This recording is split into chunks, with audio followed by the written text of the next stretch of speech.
High friends, welcome back to जेरिलाज kitchen. रोज रोज नाश्त्याला काय बनवायचं हा प्रश्न सर्वांनाच पडलेला असतो. तुम्हालाही पडतच असेल ना. तर आज आपण असाच नाश्ता बघूया, अगदी 10 मिनिटात होणारा नाश्ता. तर चला वेळ न वाया घालवता रेसिपीला स्टार्ट करूया. त्याआधी चॅनेलला सबस्क्राईब केले नसेल तर सबस्क्राईब करा आणि बेल आयकॉनला क्लिक करायला विसरू नका. हा नाश्ता बनवण्यासाठी आपल्याला लागणार आहे 1 कप रवा. 1 कप रव्यामध्येच आपण ॲड करणार आहोत 2 चमचे एवढे फ्रेश दही घेतले आहे. आता यामध्येच ॲड करूया पाणी. अर्धा कप एवढे पाणी घेतले आहे. थोडे थोडे करून आपल्याला पाणी ॲड करायचं आहे आणि ह्याचं एकदम मीडियम असं बॅटर बनवून घ्यायचं आहे. खूप जास्त पातळही नाही आणि खूप जास्त घट्टही नाही. तर या प्रकारे मी बॅटर बनवून घेतलं आहे. आता यामध्येच ॲड करूया एक मीडियम साईजचा कांदा घेतला आहे बारीक चिरून.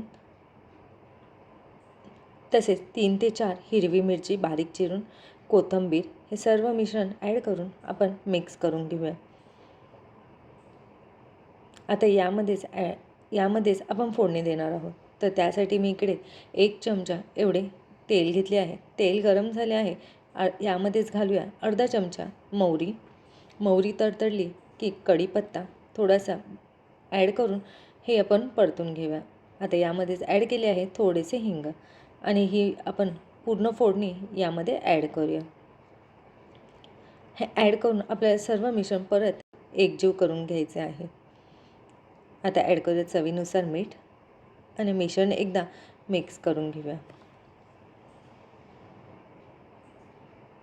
मी आज डोसे चपातीच्याच तव्यावर बनवणार आहे. त्यासाठी मी तव्यावर थोडेसे तेल लावून घेतले आहे आणि याला टिश्यू पेपरने पुसून घेते आहे. जर तुम्ही नॉनस्टिक पॅनवर बनवत असाल तर थोडेसे तेल ॲड करून डायरेक्ट तुम्ही बॅटर ॲड करू शकता. आता मी यावर बॅटर ॲड करते. हे बॅटर आपल्याला वरच्या साईडने पूर्ण भाजून घ्यायचे आहे. वरच्या साईडने सुके झाले की मग आपण याला पलटी करणार आहोत. त्यासाठी थोडेसे आपण तेल सोडून घेऊया. दोन्ही बॅटरवर मी तेल सोडले आहे. आता आपण पलटी करूया व दोन्ही साईडने मस्त लालसर कलर येईपर्यंत आपल्याला भाजून घ्यायचे आहे. तर इकडे माझे 5 ते 7 मिनटं झाले आहे आणि इकडे आपले डोसे रेडी झाले आहे की नाही. एकदम झटपट होणारी रेसिपी. घरी नक्की ट्राय करा आणि मला कमेंट करून सांगा कशी झाली आहे. तसेच रेसिपी आवडल्यास नक्की लाईक करा अँड शेअर करा.